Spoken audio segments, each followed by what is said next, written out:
दोस्तों, पश्चिम बंगाल चुनाव के बाद ममता बनर्जी ने एक बात कही थी और ममता बनर्जी ने वो बात यह कही कि बहुत जल्द इंडिया गठबंधन एक साथ आने जा रहा है। यानी इंडिया गठबंधन के जितने भी नेता हैं, तमाम जो नेता हैं, वो एक साथ एक मंच पर आ जाएंगी। दरअसल दोस्तों, इस बात को ममता बनर्जी ने जैसे ही कहा, राजनीतिक गलियारों में हलचल मच गई कि क्या फिर से इंडिया गठबंधन एक बार फिर से एक मंच पर आने जा रहा है और ये लड़ाई भारतीय जनता पार्टी के लिए मुसीबत बन जाएगा। हालांकि ये लड़ाई चुनाव आयोग के खिलाफ ममता बनर्जी और तमाम विपक्षी पार्टियों ने ऐलान किया था, लेकिन धीरे धीरे ये लड़ाई आम आदमी पार्टी से शुरू होकर कांग्रेस पार्टी, साथ ही साथ जो है टीएमसी पार्टी, सपा पार्टी, तमाम विपक्षी पार्टियों के साथ मिलकर के इंडिया अलायंस बनाया जाता है और उसके बाद ये लड़ाई सीधे Bharatiya Janata party versus India alliance यानी एनडीए वर्सेस इंडिया अलायंस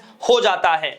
बीच में उसमें कोई दो राय नहीं कि इंडिया अलायंस के बीच में कुछ ना कुछ कहासुनी होती है, लेकिन जब से पश्चिम बंगाल का चुनाव हुआ है और चुनावों के परिणाम आए हैं, ममता बनर्जी ने जब से कहा है कि अब सभी को एक साथ एक मंच पर आने की जरूरत है, यानी बहुत जल्द जो है अब इंडिया अलायंस एक नई रणनीति के साथ बीजेपी सरकार के खिलाफ मुहिम छेड़ने जा रहा है। और इसके बाद राहुल गांधी ने भी कहा कि अगर कोई बीजेपी को टक्कर दे सकता है तो वो सिर्फ कांग्रेस पार्टी है। तो दोस्तों, जब वो बात कही गई थी, अब एक नई बात सामने निकल कर आ रही है। दरअसल कल आम आदमी पार्टी के संजय सिंह से बात हुई। वो क्या कह रहे हैं पश्चिम बंगाल चुनाव को लेकर के, इंडिया अलायंस की गठबंधन को लेकर के, एक मंच पर आने को लेकर के, सुनिए क्या कुछ कह रहे हैं। एक आखिरी सवाल है मेरा, पश्चिम बंगाल चुनाव को लेकर के आज भी चर्चाएं चल रही हैं, ममता बनर्जी कुछ, आप भी बोलते हैं, तमाम विपक्ष नेता बोलते हैं, आने वाले समय में क्या कुछ लगता है कि इंडिया अलायंस फिर से एकजुट होगा और जो है एक साथ लड़ाई लड़ेगा? देखिए, बंगाल का चुनाव पूरी तरह से घोटाला करके जीता गया,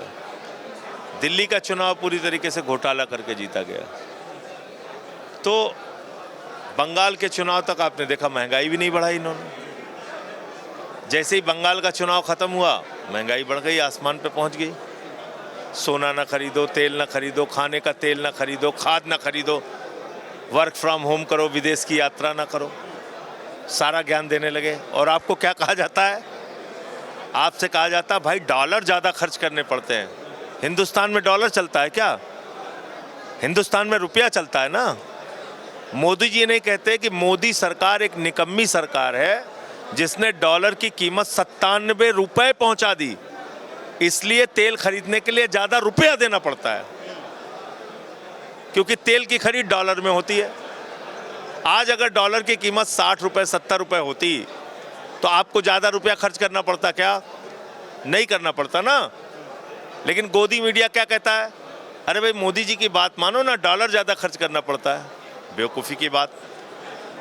मोदी की निकम्मी सरकार ने डॉलर की कीमत 97 रुपये पहुंचा दी, इसलिए ज़्यादा रुपया खर्च करना पड़ता है तेल की खरीद के लिए। दूसरी बात क्या है? ट्रंप की डांट का ऐसा डर है आपको कि आप रूस से सस्ता तेल नहीं खरीद पा रहे हो, जो 10 से 12 डॉलर प्रति बैरल सस्ता तेल आपको देता है। आप ईरान से सस्ता तेल नहीं खरीद पा रहे हो। ईरान ने कहा कि हम तेल बेचने के लिए तैयार हैं। स्ट्रेट ऑफ हॉर्मुज़ से उनके जहाज आएंगे, भाई अपने जहाज तो नहीं उड़ाएगा ना ईरान, तो उससे सस्ता तेल क्यों नहीं खरीद रहे हो तुम? 5 से 7 दिन में वहां से तेल आ जाएगा, 15 से 20 दिन में रूस से तेल आ जाएगा, वेनेजुला से 55 दिन में आएगा, अमेरिका से 50 दिन में आएगा। तो आप महंगा तेल खरीद रहे हैं। ईरान आपको ट्रांसपोर्टेशन फ्री देता है, बीमा फ्री देता है, रुपए में आप उससे खरीद करते हैं। तो देश को महंगाई की आग में झोंका है नरेंद्र मोदी ने। ये देश के साथ गद्दारी है। गद्दारी है कि नहीं है? ये देशद्रोह है। देश की जनता को जानबूझ के महंगाई की आग में झोंकना और बंगाल चुनाव तक इंतजार करना कि बस जैसे ही मौका मिलेगा तब हम महंगाई में सबक सिखाएंगे देश को, ये हो रहा है। इंडिया अलायंस एक साथ फिर से एक मंच पर, क्या लगता है कि दोबारा से आने की प्रक्रिया होगी? देखिए, इंडिया अलायंस के बारे में मैं कोई प्रतिक्रिया नहीं दे सकता, हम उसके हिस्सा नहीं हैं। लेकिन अगर भारत सरकार चुनाव इसी तरह से कराती रही जैसा हो रहा है, चुनाव आयोग उनका एजेंट बना रहा, तो सारे विपक्ष को मिलकर चुनाव निष्पक्ष कराने के लिए एक लंबी लड़ाई लड़नी पड़ेगी। 10-20 लाख लोग सारे राजनीतिक दलों के दिल्ली में आके तब तक बैठें, अहिंसात्मक आंदोलन करें, धरना दें, प्रदर्शन करें, जब तक निष्पक्ष चुनाव की मांगे पूरी नहीं हो जाती। तो दोस्तों सुना आपने, आम आदमी पार्टी के सांसद संजय सिंह कह रहे हैं कि पश्चिम बंगाल के अंदर घोटाला हुआ है, चुनाव हुआ ही नहीं है। जो हाल दिल्ली के अंदर हुआ वही हाल पश्चिम बंगाल के अंदर किया गया। किस तरीके से पश्चिम बंगाल के चुनाव तक महंगाई की मार नहीं रखी गई, लेकिन जैसे ही चुनाव के परिणाम आए, जैसे ही एग्जिट पोल आया, उसके ठीक एक दिन बाद महंगाई की मार जनता के ऊपर थोप दी गई। प्रधानमंत्री मोदी जी को लेकर के भी बात कहते हुए नजर आते हैं।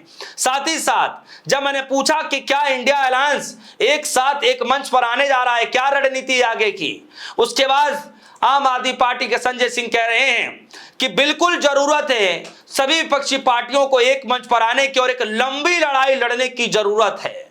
न सिर्फ चुनाव आयोग के खिलाफ बल्कि भारतीय जनता पार्टी के खिलाफ भी एक लंबी लड़ाई लड़ने की जो है जरूरत है, जिसमें सभी विपक्षी पार्टियों को एक मंच पर आकर के 10 से 20 लाख लोगों को दिल्ली के अंदर बैठना चाहिए, शांतिपूर्ण तरीके से भारी विरोध प्रदर्शन करना चाहिए, संवैधानिक तरीके से विरोध प्रदर्शन करना चाहिए और सरकार को और चुनाव आयोग को जवाब देना चाहिए। और कहते उन्होंने कहा कि जब तक विपक्ष को एक लंबी लड़ाई 10-20 लाख लोगों के साथ दिल्ली में आकर नहीं बैठेंगे, तब तक जो है न्याय नहीं मिल सकता है। तो दोस्तों, जो कल तक ममता बनर्जी ये बात कह रही थी कि अब सबको एकजुट आना पड़ेगा, सभी विपक्षी पार्टियों को एक मंच पर आना पड़ेगा, उसके बाद आप देखिए कि राहुल गांधी से लेकर के सोनिया गांधी जी से लेकर के अखिलेश यादव के बाद जो है तेजस्वी यादव, M.K. स्टालिन, केजरीवाल जी, सब नेताओं ने ममता बनर्जी को फोन किया। न सिर्फ ममता बनर्जी को फोन किया बल्कि ममता बनर्जी ने यह भी कहा कि सबसे बातचीत हो रही है, बहुत जल्द एक बड़ी बैठक भी की जाएगी। और अभी हाल ही की खबर है दोस्तों, 2 दिन पहले की खबर है कि ममता बनर्जी ने कहा कि बहुत जल्द केंद्र की सत्ता यानी मोदी जी की जो सरकार है, केंद्र में बैठी हुई जो सरकार है, वो सरकार गिर जाएगी। क्या लगता है कि आने वाले दिनों में सभी विपक्षी पार्टियां एक मंच पर आने जा रही हैं? ममता बनर्जी भी तैयार है, इधर राहुल गांधी भी तैयार है, अखिलेश यादव भी तैयार है। तो देरी किस बात की है? आपको क्या लगता है कि क्या सच में बहुत जल्द एक बहुत बड़ी मीटिंग, ऑल पार्टी मीटिंग होने जा रही है? आपकी जो भी राय होगी, संजय सिंह के दिए गए बयानों को लेकर आपके मन में जो भी कुछ चल रहा होगा, ममता बनर्जी के ऐलान के बाद जो भी आपके मन में चल रहा होगा, वीडियो कमेंट सेक्शन में जाइएगा, अपनी राय रखिएगा। फिलहाल के लिए दीजिए इजाजत, देखते रहिए रेडियो सो न्यूज़। धन्यवाद।